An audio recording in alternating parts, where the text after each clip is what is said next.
The assassin walks the shadows, a deadly viper ready to strike at the heart when the enemy least expects it. Nowhere and everywhere all at once. Here I am playing an assassin on the Luxon side in Fort Aspenwood, and I'm utilizing Aura of Displacement as my elite skill here. So I can shadow step to an enemy, and then when I remove the enchantment off myself, I will shadow step back to wherever I originally casted it. So my dagger skills here are Unsuspecting Strike, which does especially nice damage if they're already above 90% health. I have Golden Fang Strike, which deals a deep wound. Then I have Death Blossom. So of course for assassins, you have to pay attention to the dagger attack skills, see if you're using lead attacks, offhand attacks, and dual attacks correctly to make sure that your dagger strikes will actually hit. For my increased attack speed, I have Frenzy, then I have Dash to cancel out that stance, since Frenzy does cause me to take double damage.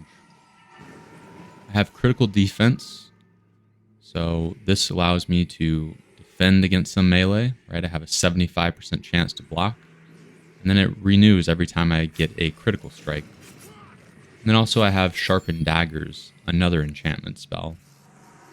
And with Sharpened Daggers, every time I hit with my daggers, I inflict bleeding. So really with this build, I'm utilizing two conditions: Deep Wound with Golden Fang Strike, and then bleeding using Sharpened Daggers.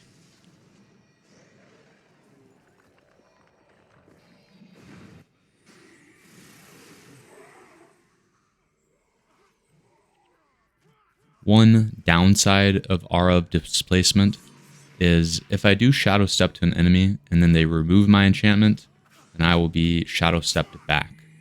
So I do have to be a little bit cautious in using it if I know that there are enchantment removals happening. If I was using this on the Kurzick side, it probably would be more difficult because then the Siege Turtle would remove my enchantments with the attacks, and it would be a little bit more difficult to utilize this skill properly. But there you can see how I utilized it on the Elementist, got in, did my damage, and jumped back out to safety. Now ultimately with only these 3 attack skills, it's typically not enough to bring the enemy down alone. However, in conjunction with team damage, I should be able to take them out.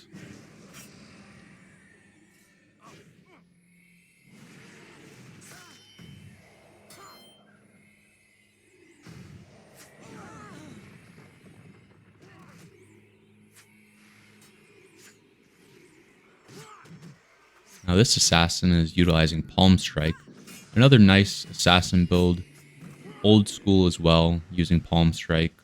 I think I'll have to give this build another try. This is a nice hop here. You can see Unsuspecting Strike did 114 damage, and then 76 damage with that Death Blossom, so we took that monk out, but I was able to jump up on that ledge since the gate was open. I would not be able to jump up on that ledge and attack that monk if we had not priorly opened that gate.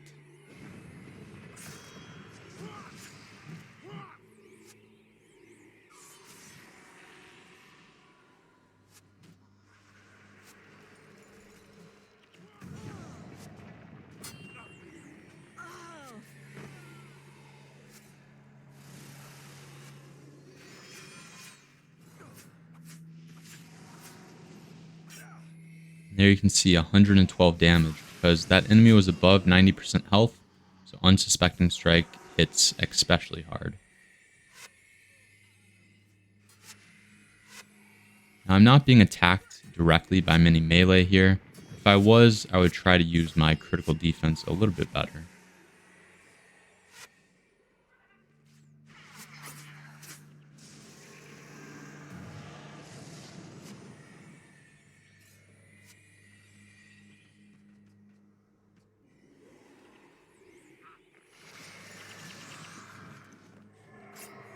You can see though, this build can be a little bit energy intensive, so I do have to rely on critical strikes to regain some energy. I'm also using Zealous Daggers. However, Aura of Displacement costs 10 energy, and then Unsuspecting Strike costs 10 energy, so it is slightly energy intensive to get off your combo.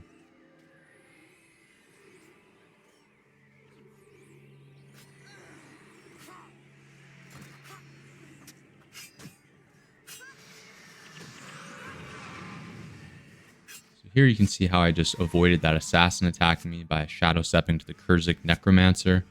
And then when the assassin ran back up to me, I just removed the enchantment.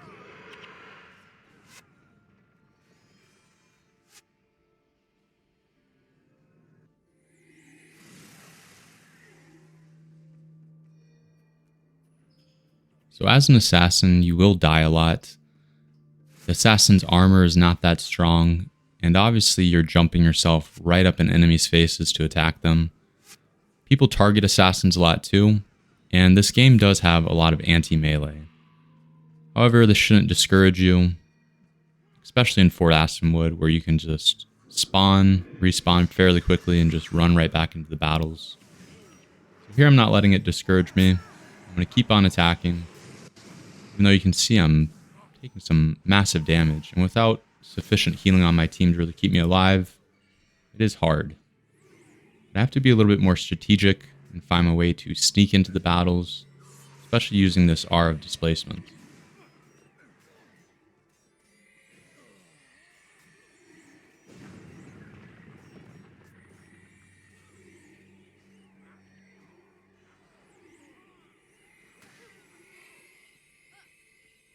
Here I'm going to try to target the monk.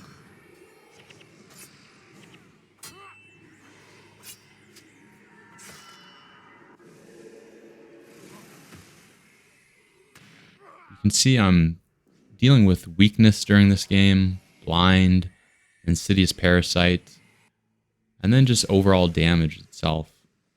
So it can be difficult to really get anything going, but we persist nonetheless.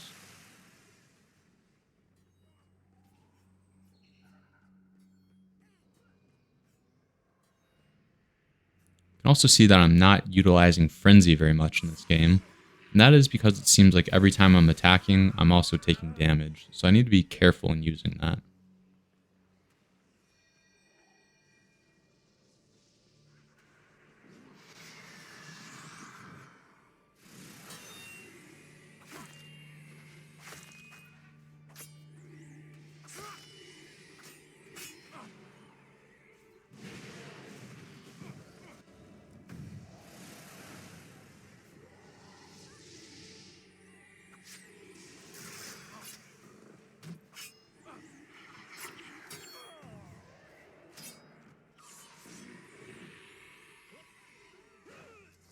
Now with our 2 siege turtles up here, it's looking a little bit better for us.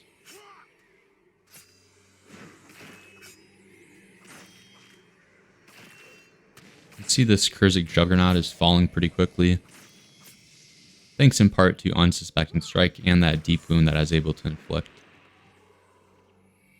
Now without an enchantment on myself, Golden Fang Strike does not inflict a deep wound. So I need to make sure to keep at least 1 enchantment on me. There we go, we're through the green gate and things are looking up.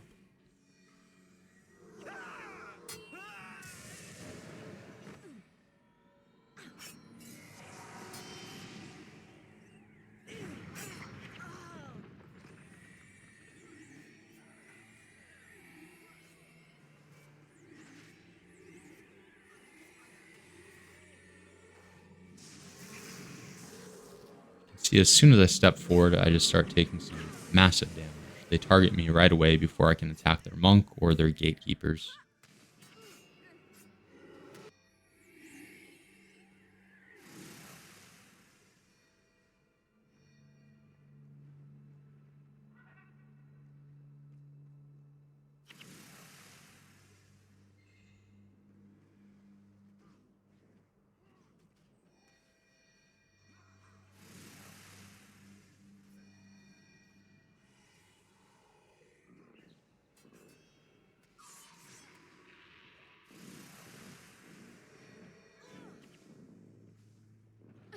Here I'll try to attack this monk while my team attacks Gunther. We'll keep this monk busy here. And luckily my team is strong enough and they take down Gunther on their own. So thanks for watching and stay tuned for more content.